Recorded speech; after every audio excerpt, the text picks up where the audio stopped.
મહારાજા હરિસિંહ વિરુદ્ધ બળવો કરવા માટે હજારો લોકો જમ્મુ કાશ્મીરમાં ઘૂસી ગયા અને જમ્મુ કાશ્મીરમાં ઘૂસેલા આ હજારો લોકોનું નેતૃત્વ પાકિસ્તાન સરકાર દ્વારા કરવામાં આવતું હતું. રાજા હરિસિંહની સેના આ આક્રમણનો સામનો કરવા માટે સક્ષમ ન હતી.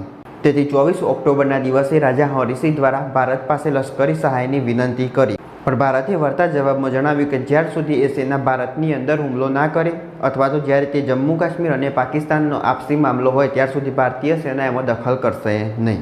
એટલે કે આનો સીધો મતલબ એ હતો કે જ્યાર સુધી જમ્મુ કાશ્મીરના રાજા એ જમ્મુ કાશ્મીરને ભારત સંઘ સાથે ભેળવી દેતા નથી ત્યાર સુધી ભારતીય સેના જમ્મુ કાશ્મીરની મદદે પહોંચશે નહીં. 26 ઓક્ટોબર 1947ના દિવસે જમ્મુ કાશ્મીરના રાજા હરિસિંહ દ્વારા જમ્મુ કાશ્મીરનું ભારત સંઘ સાથે જોડાણ કરવામાં આવે છે તેવા દસ્તાવેજ પર હસ્તાક્ષર કરવામાં આવ્યા અને પોતાના પ્રધાનમંત્રી મહેરચંદ મહાજનને ભારત મોકલવામાં આવ્યા, જેમાં લશ્કરી સહાયને બદલે સંરક્ષણ, બાહ્ય વ્યવહારો અને સંદેશા વ્યવહારનું નિયંત્રણ ભારત સરકારને સોંપવામાં આવ્યું. ત્યારબાદ ભારત સરકાર દ્વારા ભારતીય સૈનિકોને હવાઈ માર્ગે શ્રીનગર મોકલવામાં આવ્યા. એના પછી પાકિસ્તાન દ્વારા આમાં હસ્તક્ષેપ કરવામાં આવ્યો, જેમાં ભારતીય અને પાકિસ્તાની સૈન્ય વચ્ચે લડાઈ શરૂ થઈ, જેમાં બંને સેનાઓ અત્યારે જે LOC તરીકે દર્શાવવામાં આવે છે લાઇન ઓફ કંટ્રોલ ત્યાં આગળ સ્થિત હતી. હવે તે સમયે તાત્કાલિક ભારતના વડાપ્રધાન જવાહરલાલ નહેરુ હતા. જવાહરલાલ નહેરુ દ્વારા આ જે મુદ્દો હતો એ યુએનમાં લઈ જવામાં આવ્યો. યુએનનો મતલબ થશે યુનાઇટેડ નેશન, એટલે કે સંયુક્ત રાષ્ટ્ર.